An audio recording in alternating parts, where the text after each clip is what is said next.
আসসালামু আলাইকুম। প্রিয় দর্শক, অন্য মঞ্চের আলাপ চাইতে আপনাদের সকলকে আমন্ত্রণ জানাই। সামনে বড় দুঃসময়। বাংলাদেশের ইউনূস সরকার এবং সেই সরকারের পেছনে বসে বাংলাদেশের রাজনীতিতে যারা ছড়ি ঘোরাচ্ছেন সেই জামায়াত, এনসিপি, বিএনপি ইত্যাদি দলগুলোর, তারা ভেবেছিল ভোটে না জিতেও যেভাবে গত ১.৫ বছর ক্ষমতার মধু খেয়েছেন, আগামী দিনগুলোতে আওয়ামী লীগকে নির্বাচনী ময়দান থেকে বহিষ্কার করে একটা ছেলে খেলা নির্বাচন করে সেই মধু ভবিষ্যতে খেয়ে যাবেন। সেই স্বপ্ন পূরণ হলো না। কেন বলছি কথাটা? বিভিন্ন সূত্র থেকে যে খবর আসছে তাতে শুধু বাংলাদেশের আওয়ামী লীগের কর্মী সমর্থকরা নন, যে বিরাট সংখ্যক সাধারণ মানুষ ইউনূস সরকারের আমলে এই এই আইনের অভাবে যেভাবে মব সন্ত্রাস, চাঁদাবাজি, ঘুষ সব কিছু মিলিয়ে তারা সহ্যের শেষ সীমায় পৌঁছেছেন, সেই মানুষরা এটা জেনে খুশি হবেন যে নির্বাচন ফেব্রুয়ারিতে হচ্ছে। ইউনূস খুব চেষ্টা করছেন নির্বাচন আপাতত স্থগিত রেখে দিনগুলো তার শাসন চালিয়ে যাবেন। সেটাও সম্ভব হচ্ছে না। আওয়ামী লীগ নির্বাচনে অংশ নিচ্ছে, এর অর্থ আওয়ামী লীগের ওপর থেকে নিষেধাজ্ঞা উঠে যাচ্ছে। জামাত, এনসিপি, বিএনপি এবং ইউনূস স্বয়ং হাজার চেষ্টা করেও তারা আওয়ামী লীগকে নির্বাচনের বাইরে রাখতে পারবেন না। ৩ নম্বর হচ্ছে নির্বাচনের ময়দান যাতে লেভেল প্লেয়িং গ্রাউন্ড থাকে, সেটা দেখবে আন্তর্জাতিক পর্যবেক্ষকরা, এবং সেই দেখাটাও হবে ভারত এবং আমেরিকার যৌথ তদারকিতে। এই বিষয়গুলো স্থির হয়েছে ভারত ও আমেরিকার মধ্যে অনুষ্ঠিত একাধিক জরুরি দ্বিপাক্ষিক বৈঠকে। সুতরাং বাংলাদেশের রাহু মুক্তির জন্য ধন্যবাদ দিতে হবে প্রেসিডেন্ট ডোনাল্ড ট্রাম্প ও প্রধানমন্ত্রী নরেন্দ্র মোদীকে। এই প্রসঙ্গে একটা কথা বলতেই হয়, সেটা হলো গত কয়েক মাস আমেরিকার এবং ট্রাম্প সাহেবের হাবভাব দেখে মনে হচ্ছিল যে এই ট্রাম্প সরকারও বুঝি পূর্ববর্তী বাইডেন সরকারের মতো শেখ হাসিনার শত্রু ও মোহাম্মদ ইউনূসের বন্ধু হয়ে বাংলাদেশকে আরও বড় সর্বনাশের দিকে নিয়ে যাবেন। সেটা হলো না। যার শেষ ভালো তার সব ভালো। সুতরাং গত কয়েক মাসের সন্দেহ, অবিশ্বাস, দুঃখ, বেদনা ভুলে, রাগ, এসবগুলো ভুলে এগোনো যাক সামনের দিকে। কিভাবে এই সিদ্ধান্ত হলো যে বাংলাদেশে কিভাবে নির্বাচন হবে, সে সিদ্ধান্ত ঢাকায় হবে না, হবে দিল্লি আর ওয়াশিংটনে। মানে বাংলাদেশের নির্বাচন কবে হবে, কিভাবে হবে, কে থাকবে সেই নির্বাচনে, কে থাকবে না, এবং আরও স্পষ্ট করে বলতে গেলে কে জিতবে সেই নির্বাচনে এবং কে হারবে এটা ঠিক করবে ভারত আর আমেরিকা। হ্যাঁ, দেশের মানুষের তাদের সিদ্ধান্ত তো অবশ্যই, কিন্তু ওই যে বললাম লেভেল প্লেয়িং ফিল্ড, সেটা এই মুহূর্তে তো সম্ভব নয় ইউনূসের আমলে। সুতরাং সেটাও ঠিক করবে এই দুই শক্তি। এবার আসুন কিভাবে ও কেন এই সিদ্ধান্তে পৌঁছলো দুই দেশ, সেই প্রসঙ্গটিতে। প্রথমত, ভূ রাজনৈতিক প্রেক্ষাপটে বাংলাদেশের গুরুত্ব দেখা যাক। বাংলাদেশের নির্বাচন প্রক্রিয়া কেন আন্তর্জাতিক মনোযোগের কেন্দ্রবিন্দুতে আছে, তার মূল কারণটি হলো এর কৌশলগত ভৌগোলিক অবস্থান। ইন্দো প্যাসিফিক কৌশল, এটা হচ্ছে ওয়াশিংটনের যে প্রাথমিকতা, সেটা হলো চীনকে মোকাবিলা করা এবং মুক্ত উন্মুক্ত ইন্দো প্যাসিফিক অঞ্চল নিশ্চিত করার মার্কিন কৌশলগত লক্ষ্যের জন্য বাংলাদেশ গুরুত্বপূর্ণ। এখানে স্থিতিশীলতা ও গণতান্ত্রিক মূল্যবোধের প্রতিষ্ঠা ওয়াশিংটনের জন্য যেমন গুরুত্বপূর্ণ, যেমনটা তারা একাধিকবার অবাধ, সুষ্ঠু ও শান্তিপূর্ণ নির্বাচনের ওপর জোর দিয়ে ইতিমধ্যে প্রকাশ করেছে বহুবার। দুর্বল গণতান্ত্রিক কাঠামো চীনা প্রভাবকে আকর্ষণ করে, ওই টাকা পয়সা দেবে, লোন দেবে ইত্যাদি কর্ম, সেইটা অলরেডি ইউনূস সরকার শুরু করে দিয়েছেন চীনের সাথে। ওই ঠাকুরগাঁওয়ের ওখানে, লালমনিরহাটে, ওখানে নাকি শুনছি হাজার শয্যার ওখানে হাসপাতাল তৈরি হবে। ওই গ্রামের মধ্যে যেখানে এমনিতে জনসংখ্যা কম, সেখানে এই যে হাসপাতাল তৈরি করা মানে হচ্ছে অন্য কিছুই না, সেখানে ভারতের চিকেন নেকের কাছাকাছি থাকা চীনা প্রভাব। সুতরাং এটা ভারতের স্বার্থের পরিপন্থী। আবার চীনা প্রভাব এভাবে বেড়ে যাওয়াটা মার্কিন স্বার্থেরও পরিপন্থী। আঞ্চলিক নিরাপত্তা ও দিল্লির কাছে চীন ফ্যাক্টরটা দেখা যাক। ভারতের কাছে বাংলাদেশ কেবল প্রতিবেশী নয়, এটি তাদের আঞ্চলিক নিরাপত্তা ও অর্থনৈতিক স্থিতিশীলতার জন্য অপরিহার্য। চীনা প্রভাব যাতে বাংলাদেশের অভ্যন্তরে অতিরিক্ত শক্তিশালী হতে না পারে, সেজন্য ভারত একটি বন্ধুত্বপূর্ণ সরকারকে ক্ষমতায় দেখতে চায়। অতীতের অভিজ্ঞতা অনুযায়ী ভারত বাংলাদেশের অভ্যন্তরীণ রাজনীতি ও নিরাপত্তা বাহিনীতে গভীর মনোযোগ ও প্রভাব বজায় রেখেছে। উন্নয়ন এবং বিনিয়োগ। বাংলাদেশ বিশ্বের অন্যতম দ্রুত বর্ধনশীল অর্থনীতি এবং পোশাক শিল্পের অন্যতম বড় কেন্দ্র। অর্থনৈতিক স্থিতিশীলতা নিশ্চিত করা এবং নিজেদের বিনিয়োগ সুরক্ষিত রাখার জন্য বৃহৎ শক্তিগুলোর এখানে রাজনৈতিক স্থিতিশীলতা প্রয়োজন। সুতরাং বাংলাদেশের অভ্যন্তরে কি ঘটছে বা ঘটবে তা শুধুমাত্র ঢাকার চিন্তার বিষয় নয়, এটা বৃহত্তর ভূ রাজনৈতিক চিন্তার একটি গুরুত্বপূর্ণ অংশ। এইবার দেখি দ্বিতীয়ত দিল্লি ও ওয়াশিংটনের লক্ষ্য কি এবং তাদের প্রভাবের পদ্ধতিটা কি। যদিও দুই শক্তি চায় বাংলাদেশে স্থিতিশীল সরকার আসুক, কিন্তু তাদের লক্ষ্য এবং হস্তক্ষেপের পদ্ধতি ভিন্ন। এই ভিন্নতা বাংলাদেশের নির্বাচনী সিদ্ধান্তকে প্রভাবিত করে। প্রভাব বিস্তারকারী এই যে দুটি শক্তি, ভারত ও আমেরিকা, এদের মূল লক্ষ্যটা কি দেখা যাক। ভারত আঞ্চলিক নিরাপত্তা ও কৌশলগত মিত্রতা নিশ্চিত করতে চায়। আঞ্চলিক নিরাপত্তা, সেভেন সিস্টার্স।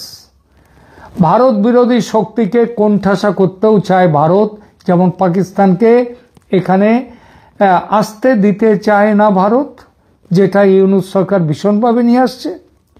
এছাড়া অভ্যন্তরীণ সমর্থন, একটি নির্দিষ্ট দলের প্রতি সরাসরি সমর্থন দেয় ভারত। যদিও বলে যে কোনো দলই ক্ষমতায় আসুক না কেন ভারত তাকে সমর্থন দেবে, কিন্তু ঐতিহাসিকভাবে দেখা গেছে আর সমস্ত দলগুলো, মানে বিশেষ করে বিএনপি যেটা প্রধান দল ছিল এর আগে 3 বার ক্ষমতায় এসেছে, তাদেরকে বিশ্বাসযোগ্য নয়। তারা 10 ট্রাক অস্ত্রের কথা ছাড়লাম, নানান বিষয়ে তারা ভারত বিরোধিতা তাদের রাজনীতির একটা মূল ভিত্তি, মূল নীতি। এবং ফলে ভারত দেখেছে যে পরম্পরাগতভাবে আওয়ামী লীগ তাদের কাছের শক্তি, সুতরাং তাদের ক্ষমতায় আনতে কূটনৈতিক চ্যানেলের মাধ্যমে ভারত সক্রিয় ভূমিকা রেখে এসেছে, ভবিষ্যতেও রাখতে চায়।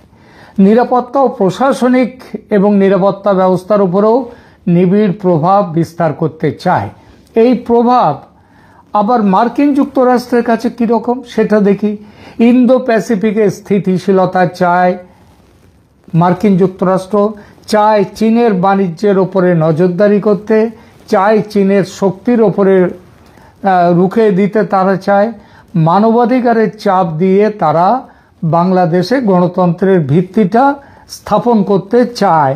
অন্তত ওই যে তুলসী গ্যাবার্ড সম্প্রতি যে কথা বলেছেন যে পৃথিবীর অন্য দেশে সরকার বদলের খেলায় আর থাকবে না আমেরিকা, সেই ব্যাপারে তারা চায় যে বাংলাদেশে একটি অবাধ নির্বাচনের মাধ্যমে একটি জনগণের যাকে চায় সেরকম শক্তি ক্ষমতায় আসুক। তাহলে নিজের স্বার্থ রক্ষায় ভারতের কৌশল একটি বিশেষ দলের ক্ষমতায় থাকা নিশ্চিত করা এবং গণতান্ত্রিক ব্যবস্থা নিশ্চিত করা। অন্যদিকে যুক্তরাষ্ট্রের কৌশল হলো নির্বাচন, একটি গ্রহণযোগ্য নির্বাচন যাতে হয় তার জন্য চাপ সৃষ্টি করা এবং ভারতকে সেই সঙ্গে নিজের দলে শক্তভাবে যুক্ত করে চীনের প্রভাব খর্ব করার পথে এগিয়ে যেতে চায়।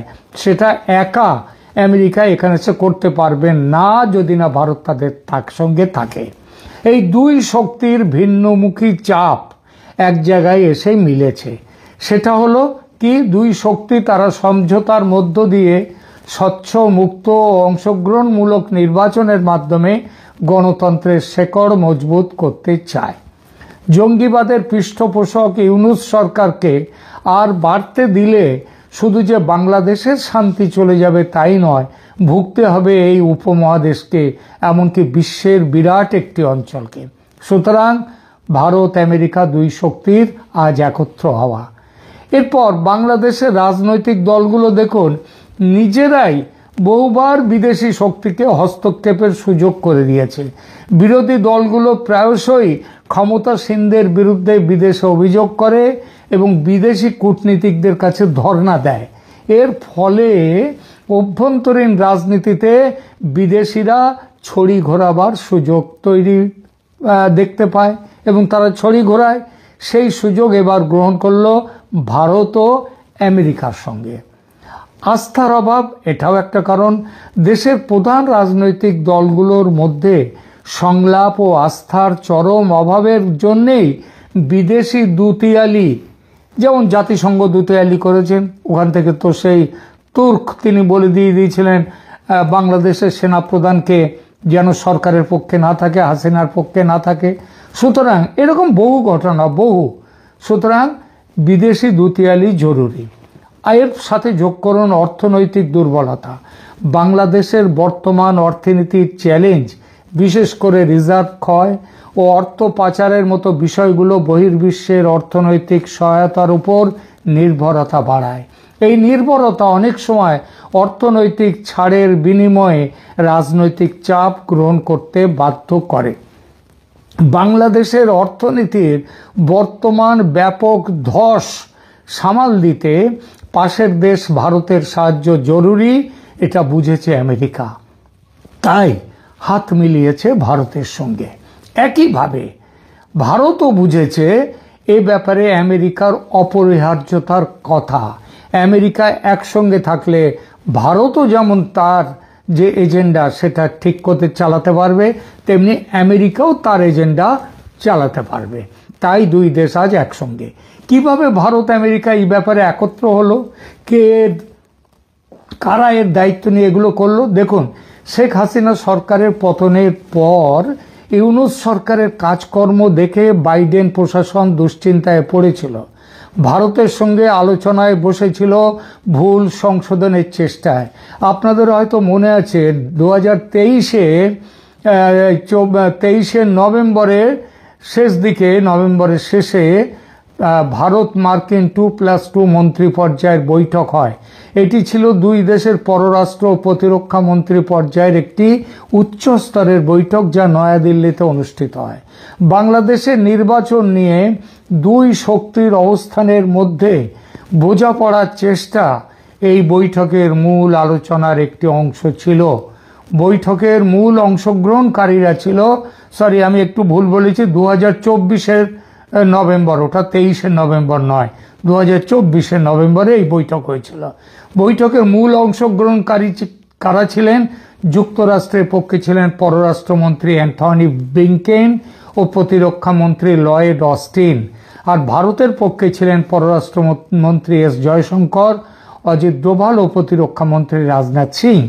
বাংলাদেশের নির্বাচন নিয়ে সেখানে অনেক আলোচনা হয়। ভারতের অবস্থান ছিল বৈঠকের পর ভারতের পররাষ্ট্র সচিব বিনয় কোয়াত্রা সাংবাদিক সম্মেলনে বাংলাদেশের নির্বাচন নিয়ে দিল্লির অবস্থান স্পষ্ট করেন। তিনি বলেন, ভারত একটি স্থিতিশীল, শান্তিপূর্ণ ও প্রগতিশীল বাংলাদেশকে সমর্থন করে। তিনি জোর দেন যে বাংলাদেশের নির্বাচন তাদের অভ্যন্তরীণ বিষয় এবং দেশটির জনগণই তাদের ভবিষ্যৎ নিয়ে সিদ্ধান্ত নেবে।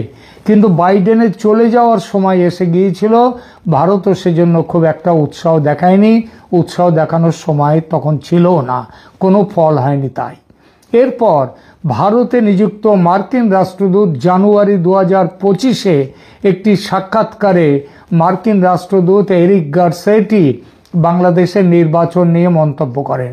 তিনি বলেন, যুক্তরাষ্ট্র ও ভারত উভয় দেশই যত দ্রুত সম্ভব বাংলাদেশে গণতন্ত্র দেখতে চায় এবং গণতন্ত্রই বাংলাদেশে নতুন অধ্যায় খুলে দিতে পারে। এই কথা এই ইঙ্গিত দেয় যে ভারত ও আমেরিকা দুজনে গোপনে কিংবা আড়ালে একটি স্থিতিশীল সরকারকে সমর্থন করতে চায়। প্রকাশ্যে যুক্তরাষ্ট্র চাইছে ভারত যেন গণতান্ত্রিক প্রক্রিয়াকে আরও বেশি গুরুত্ব দেয়।